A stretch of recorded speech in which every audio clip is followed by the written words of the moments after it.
श्री ठाकुर जी अब और बड़े हो गए, श्री यमुना जी के किनारे खेलने चले जाते हैं। और उस समय यशोदा जी कहती हैं, जी रोहिणी।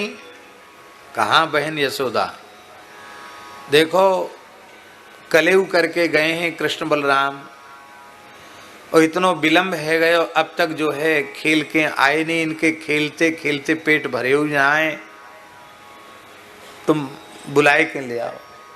तो रोहिणी जी जाती हैं, क्या कहती है रोहिणी? भगनार्जुन आओ। भगनार्जुन माने अर्जुन के वृक्षों को जिन्होंने गिरा दिया, भगनार्जुन। भग्नः अर्जुनौ येन असौ भग्नार्जुनः, भग्न कर दिए हैं यमलार्जुन के वृक्ष जिनके द्वारा। वे हे यमलार्जुन को तोड़ने वाले, यमल अर्जुन के वृक्षों को गिराने वाले श्री कृष्ण आओ। ठाकुर जी अंगूठा दिखा देते, ना आए रहो। अच्छो नहीं आवेगो? बेटा बलराम तू आ जा, तू बड़ो भैया है। बलराम जी भी अंगूठा दिखा देते हैं, कहते पहले कन्हैया को बुला तब मैं आऊंगा। कन्हैया कहते पहले दाऊए गोद में ले तब मैं आऊंगा। कोई नहीं आते हैं, खेलने से मन ही नहीं भरता है। रोहिणी जी कई उपाय करती हैं, थक जाती हैं, नहीं ला पाती। ध्यान से सुनिए। रोहिणी जी निराश होकर आ गई। नोपयेताम यदा हुतौ क्रीडा संगेन पुत्रकौ यशोदाम प्रेषयामासो रोहिणी पुत्रवत्सलाम। तब रोहिणी जी निराश होके आई और बोली, हे यशोदे तुम पुत्रवत्सला हो, तुम्हारे हृदय में वात्सल्य अधिक है, तुम्हारे हृदय में प्रेम अधिक है, और प्रेम ही श्री कृष्ण को अपनी ओर खींच सकता है, और किसी को श्री कृष्ण को अपनी ओर खींचने की शक्ति नहीं। तुम्हारे में प्रेम अधिक है। अब देखो रोहिणी जी में भी कम वात्सल्य नहीं है, पर रोहिणी जी ये बात स्वीकार कर रही हैं कि जिस वात्सल्य प्रेम से श्री कृष्ण खिंचे चले आते हैं, वैसा प्रेम वात्सल्य मेरे भीतर नहीं है। क्यों?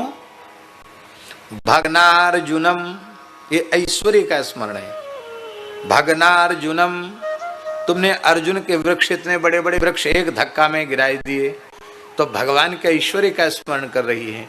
पर यशोदा जी आग पीते कन्हैया को देख करके भी कहती हैं, ये तो हमारे कुलदेव नारायण की कोई लीला है। अरे मैं गुनगुनो दूध आए ओटाए के लेके आऊं, तब मैं कई बार दूध के कटोरे में ऐसे करके तब लालाए दूं, और लाला फिर हाँ मैया बहुत गर्म लग रहा है, तातो लग रहा है दूध ले। नेक हल्को गुनगुनो दूध तो फुर्र फुर्र करके पीवे, फूंक फूंक के पीवे। ये हमारो लाला आग कहाँ पी सके? ये तो कोई हमारी आंखन को भ्रम है, या हमारे नारायण देवता की कछु लीला है सके हमारे कुलदेव नारायण ने ही लाला को रूप धर के आग पी ली। हमारो लाला तो दूध पीवो जाने, आग पीवो ना जाने। मैया के सामने ही श्री कृष्ण ने गोवर्धन उठाया है, पर मैया ये नहीं मानती कन्हैया ने गोवर्धन उठाया।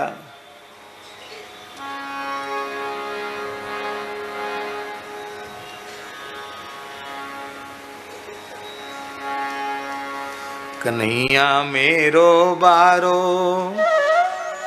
कन्हैया मेरो बारो। हरि नख पे गिरवर लीन्यो धार, कन्हैया मेरो बारो। नख पे गिरवर लीन्यो धार, कन्हैया मेरो बारो। हरि कन्हैया मेरो बारो, नंद लाला प्यारो प्यारो। कन्हैया मेरो बारो, नंद लाला मेरो बारो। नख पे गिरवर लीन्यो धार, कन्हैया मेरो बारो। नख पे गिरवर लीन्यो धार, कन्हैया मेरो बारो। यो कहे यशोदा मैया, निक जोर लगाओ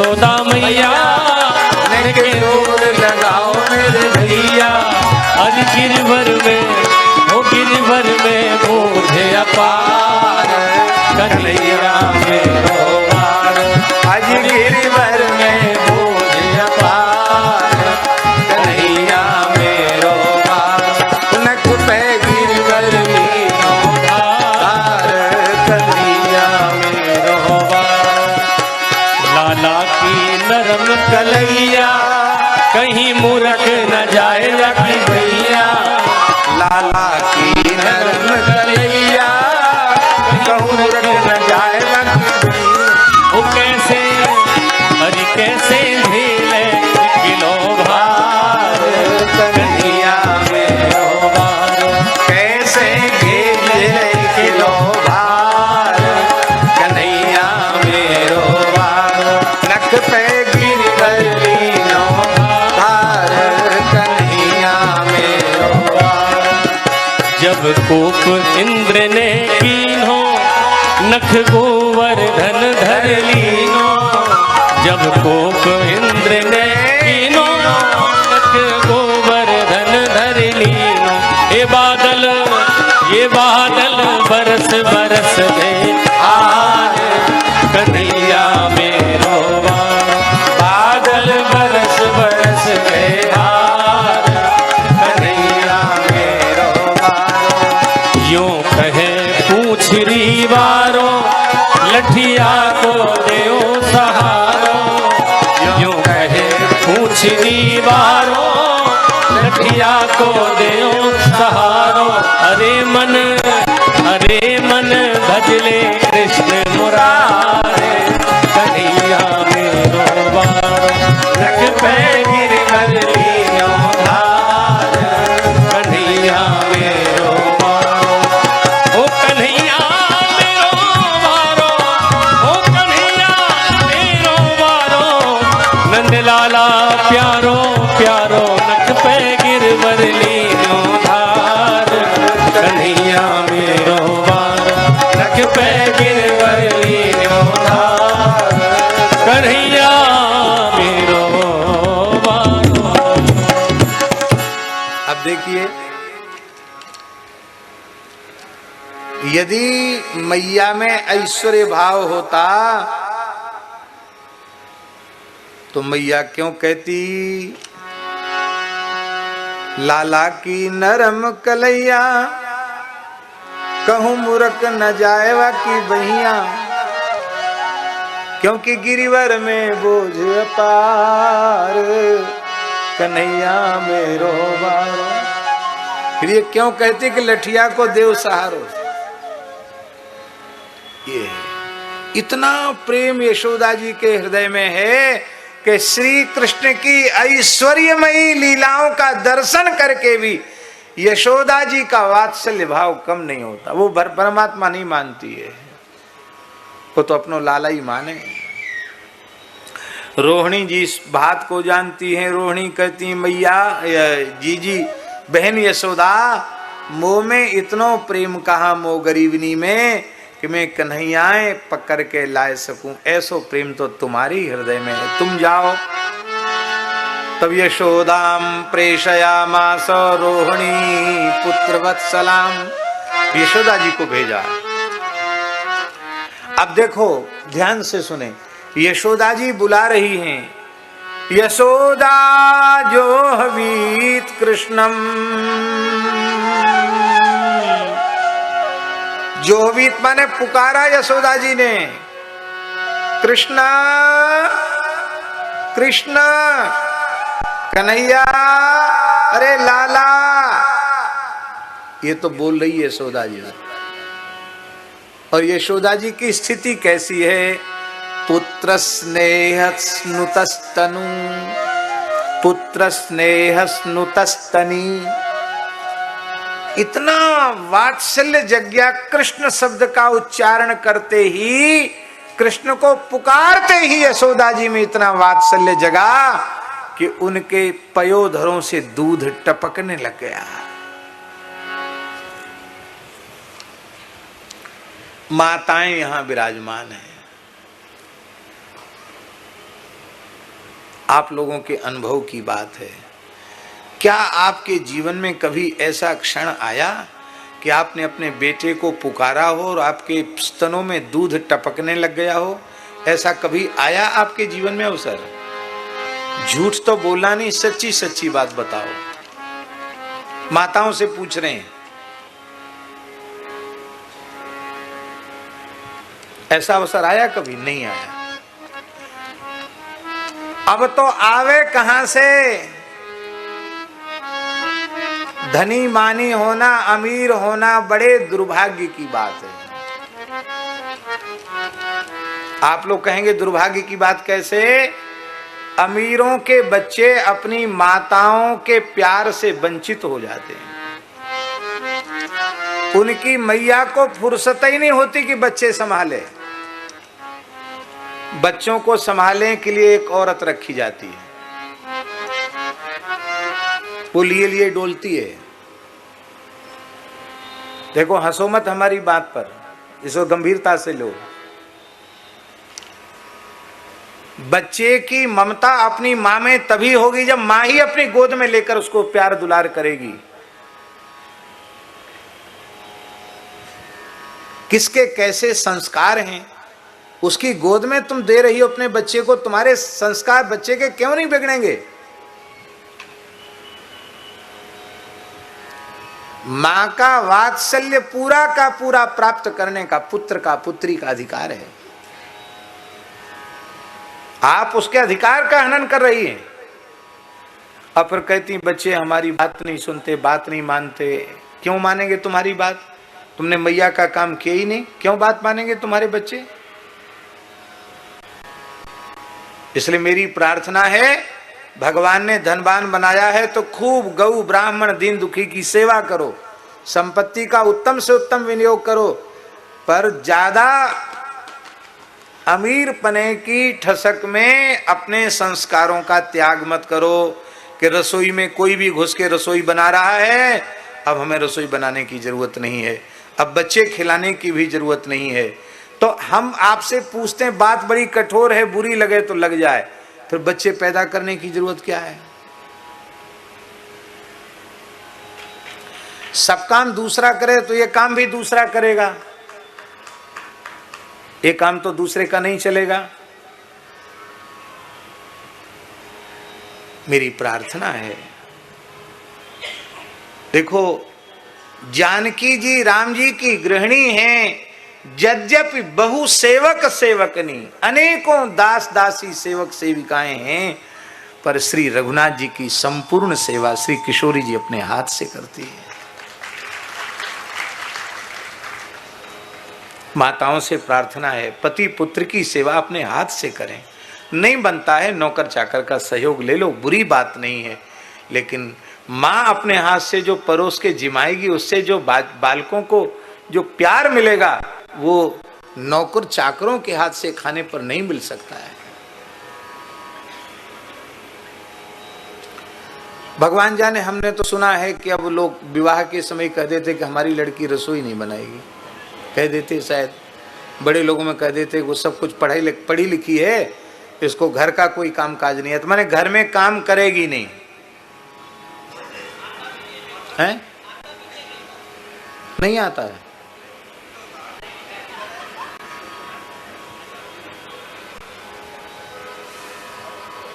देखो, माताओं के नहीं, माताओं को ही नहीं, पुरुष को भी पूरी रसोई बनाना आना चाहिए। इसलिए आना चाहिए क्योंकि 4 दिन जो माताओं को भगवान की तरफ से छुट्टी के दिए गए हैं, हर महीने में 4 दिन छुट्टी के, उन 4 दिन में घर के ठाकुर जी तो भूखे नहीं रहेंगे, पत्नी भूखी तो नहीं रहेगी। अरे महीना में 30 दिन में 4 दिन घटा दो तो कितने दिन हुए? 26 दिन वो तुमको जिमाती है, 4 दिन तुम उसको जिमा दो, रसोई बना के थाली पर उसको जिमा दो, काहे को झगड़ा होगा? तुमको तो सरकारी छुट्टी मिली है रविवार की, अब उनको भगवान की सरकार की तरफ से 4 दिन की छुट्टी मिली है। धर्मशास्त्र की व्यवस्था सबके लिए समान है। हमने अपनी आंखों से देखा है, अब यह विचार भी समाप्त हो गया कि अशुद्ध अवस्था में घर की रसोई में नहीं जाना चाहिए। अब ऐसी शिक्षा देने वाले लोग आ गए कि शरीर का ये तो स्वाभाविक धर्म है, इसमें आप गोपाल जी की सेवा भी कर सकते हो, पाठ पूजा भी कर सकते हो, जप भी कर सकते, सब। अरे नाम जप मानसिक जप किया जा सकता है, लेकिन 4 दिन जो अशुद्धि के हैं उसका यथावत माताओं को पालन करना चाहिए, नहीं तो चौका चूल्हा सब नष्ट हो जाएगा। फिर घर में किसी महात्मा को पानी पिलाओ, उससे आपको दोष ही लगेगा, आपको पुण्य नहीं मिलेगा। प्राचीन शौचाचार धर्माधर्म की मर्यादाएं हमें जैसी पहले थी वैसी ही अक्षरशः इस समय माननी चाहिए, इसी में हमारा कल्याण है। यशोदा जी भी कोई साधारण स्त्री नहीं है, नंद बाबा ब्रज के राजा हैं और यशोदा जी ब्रज रानी हैं। वे आई दाई को भेज सकती थी श्री कृष्ण को लेने के लिए, लेकिन रोहिणी को भेजने पर भी जब ठाकुर जी नहीं आते तब यशोदा जी खुद जाती हैं। कैसा वात्सल्य है! इसलिए तो भगवान उनके लाला बने हैं कि कृष्ण कहते ही उनके स्तनों से दूध टपकने लग जाता है। इसलिए संसार की कोई नारी यशोदा जी के वात्सल्य की बराबरी नहीं कर सकती। भगवान वात्सल्य गुण के समुद्र हैं और वो वात्सल्य गुण के समुद्र को वात्सल्य देकर तृप्त कर रही है। आप विचार करो, आपके मन में हाथी के प्रति वात्सल्य जग जाए कि हाथी को गोद में बिठा के थोड़ा हाथ पैर फेरें, दुलार करें, संभव है? एक पाम धर देगो हाथी, बाई में चटनी बन जाएगी। हाथी को गोद में खिलाने के लिए हाथी से बड़ा आकार, प्रकार और सामर्थ्य की आवश्यकता है। इसी प्रकार श्री कृष्ण को वात्सल्य दे रही हैं यशोदा जी, सामान्य कोटि की नहीं है, नित्य गोलोक की नित्य यशोदा ही आई हैं जो श्री कृष्ण को वात्सल्य दे रही है। नंदगाम में जो नंद महल में ठाकुर जी की रसोई बनती है, आज भी यशोदा जी के भाव से बनती कि नहीं? वो हाँ, आज भी ये गुसाई है नंद महल के, हमारे दिनेश जी, इनकी सेवा पूजा आती है नंदगाम की। आज भी एक पट्टा लगाया जाता है, यशोदा जी ही रसोई बना रही हैं और लाला को जिमा रही हैं। आज भी हमारे नंदगाम में, नंद महल में यही भाव है, यशोदा जी लाला को जिमा रही है। 2 साल दास ने भी रसोई बनाई। हाँ, 2 साल दास ने रसोई बनाई। अब हमारे ठाकुर जी भी कभी तुम्हारे हाथ की रसोई जिमेंगे। हाँ, क्या कहना, अद्भुत है। यशोदा जोहवीत कृष्णम पुत्र स्नेह स्नुतस्तनी। अब देखो यशोदा जी क्या कह रही हैं, आप ध्यान दीजिए। कृष्ण कृष्णारविंदाक्ष तात एहि स्तनं पिब अलम बिहारै क्षुतक्षान्तः क्रीडा श्रांतोऽसि पुत्रक। हे कृष्ण, हे कृष्ण, हे कमल नयन कृष्ण, आओ मेरी गोद में, आचर में आ जाओ। स्तनम पीवो, दूध। ये नहीं कहती राजभोग कर लो, राजभोग तो इतनी देर कहाँ तुम भूख सह सकते हो, अभी कलेऊ तो कब का पच गया। अब आओ मेरी गोद में दूध पी लो, क्योंकि तुम्हारी कमल की जैसी बड़ी बड़ी आंखें भीतर को धस गई भूख के मारे। ठाकुर जी की आंखें भीतर नहीं धसती हैं, वो तो उनका स्वरूप नित्य एक जैसा ही रहता। पर यशोदा का वात्सल्य देखो, सबरी आंखें भीतर को घुस गई, थबरो मोहड़ो पिचक गयो, देख लो तुम्हारे दांत बाहर को निकल से आए, पेट और पीठ एक है रहे। ठाकुर जी ऐसा स्वरूप थोड़ी होता ठाकुर जी का कि पेट पीठ एक है जाए, मुंह पचक जाए, दांत बाहर को निकले में। पर मैया का वात्सल्य इतना है कि लाला तेरी दशा तो क्षुत क्षांता, भूख से तू कितनो कृष है रहो है, कितनो दुर्बल है रहो है लाला। अब यह अवस्था में मुझे तो बड़ी दया है रही है, मैं यहीं बैठ जाऊं, आंचर में ढक के तो छोड़ो दूध पी ले। और यशोदा वहीं बैठ जाती है, मार्ग में रज में बैठ जाती हैं और बालकृष्ण उछल कर गोद में चढ़ जाते हैं। मैया वहीं बैठ जाती है, आंचर में ढांक करके ठाकुर जी को दूध पिलाती है। यह है श्री यशोदा जी का भाव। बलराम जी को बुलाती है, बलराम जी उछल के चढ़ जाते हैं और फिर गोद से उछल के कहते हैं अब तो ताकत आ गई दूध पी के, अब नहीं आऊंगो। तब श्री मैया कहती है प्रतीक्षते त्वाम दासारः भोक्ष्यमाणो व्रजाधिपः एह्यावयो प्रियम धेहि स्वगृहान् यात बालका। ब्रजराज नंद जी तुम्हारी बाट जो हो रहे हैं, तुम्हारो बाबा भूखो बैठो भयो है, भोजन की थाली पे तुम्हारी प्रतीक्षा कर रहे हो है। कृष्ण बलराम चलो, अपने पिता अपने बाबा नंद पे तुम्हें दया न आवे।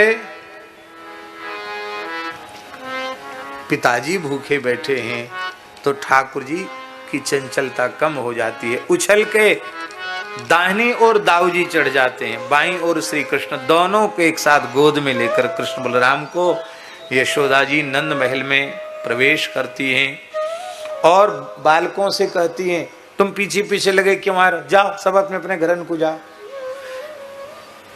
बालक कहते हैं मैया तू एक बात सांची सांची बता, का कृष्ण बलराम ही तेरे बालक हैं, हम तेरे बालक ना हैं? तू हमारी मैया नाय का। इतना सुनते यशोदा जी विह्वल हो जाते, नाय नाय लाला हो, तुम हमारे बालक हो, तुम हमारे कृष्ण बलराम के सखा हो ना, तो हमें तो कृष्ण बलराम के जैसे ही प्यारे हो। बालक कहते तो हम नहीं जाएंगे, हम भी यहीं स्नान ध्यान करेंगे, नए नए लत्ता कपड़ा पहनेंगे और हम यहीं भोजन करेंगे। मैया उदार है, ऐसी नहीं है कि कह गए जाओ अपने घरन में जाओ खाओ। मैया प्रसन्न होकर कहती ठीक है, बिल्कुल ठीक है। धूल धूसरितांगस्तम पुत्र मत जन्मावह, धूल धूसरित भगवान को देखकर स्नान कराती है।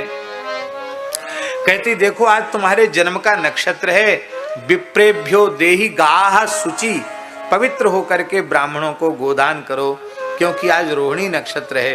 भगवान अपने जन्म के नक्षत्र पर गायों का दान करते हैं और दान करने के बाद अब बैठ करके बाबा के निकट आते हैं।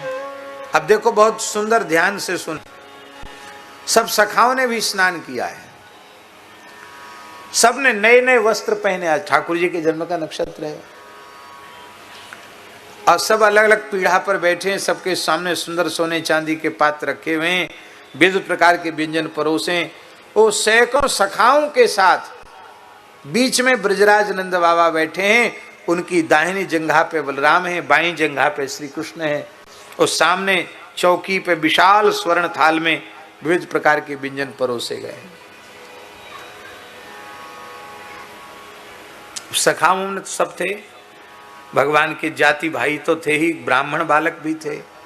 उनमें मुदमंगल वो पूर्णमासी पुरोहितानी के पुत्र हैं, ब्राह्मण बालक हैं जिनको मनसुखा कहते हैं, भगवान के नर्म सखा, भगवान को हंसाने की सेवा इनकी है। किसी तरह से भगवान को हंसा के रखो, ये उनकी सेवा है। तो मनसुखा जो है मुदमंगल, वाकु सब सामग्री पक्की पक्की तो आ गई, पूड़ी जलेबी कचौड़ी इमरती बालूशाही बर्फी रबड़ी सब चीज आ गई। पर मैया ने सोची ये ब्राह्मण है, यह खीर काय को परोसे, खीर कच्चे में आवे। तो खीर तुम्हारा नाम की खीर थी, अधोटा दूध की खीर थी। अधोटा दूध जानते हो, 1 क्विंटल दूध को ओटा ओटा के 50 लीटर कर दिया जाए, फिर 50 लीटर दूध में 1 सेर दूध में 1 मुट्ठी, 1 छटाक नहीं, छटंकी सेर तो महाराज जी कहते थे दरिद्रों की खीर हो गई। हाँ, प्रेमियों की खीर तो छटंकी सेर नहीं, मुट्ठी सेर होती है, 1 मुट्ठी कस के मुट्ठी भरने में जितना चावल आ जाए उतना, माने 50 मुट्ठी चावल उसमें घेरा जाए और चौड़े दल की चौड़ी कड़ाही हो, पलटा चलता रहे। खीर लग गई तो सब बेकार है। खीर बढ़िया बने, बनते घुटते घुटते घुटते घुटते चावल और सब मिलके एक है जाएं, फिर ऊपर से उसी के अनुपात में सुंदर ताजा, जैसे हमारे ब्रह्मचारी जी माखन लाए ना, आज हमने भोग लगाया, सब संतों ने पाया, बड़ा दिव्य माखन। तो वो ऐसे ही माखन उसको तपा करके एकदम कड़काया हुआ घी निकाल करके, और फिर उसी के अनुपात में घी 5-10 सेर घी उसमें डाल दो, फिर घी मिल जाएगा, अलग दिखाई नहीं पड़े, एक बूंद घी नहीं दिखाई पड़ेगा खीर में, सब मिल जाएगा। और उसमें फिर मेवा मिश्री जो कुछ तुम्हारी अपनी श्रद्धा हो उतना डाल दो, ऊपर से थोड़ा केसर डाल दो, थोड़ा इलायची का बुरका डाल दो, इलायची को थोड़ा चूर्ण करके डाल दो।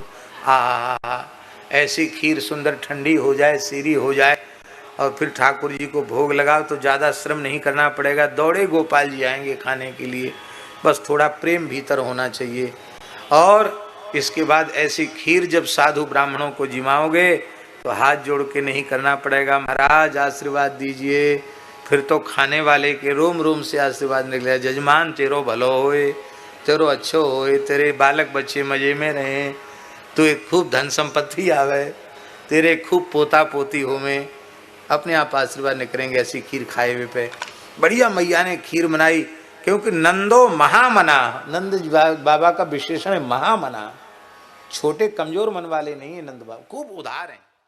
धन गुरु जिन हरि नाम सुनायो, मदन गोपाल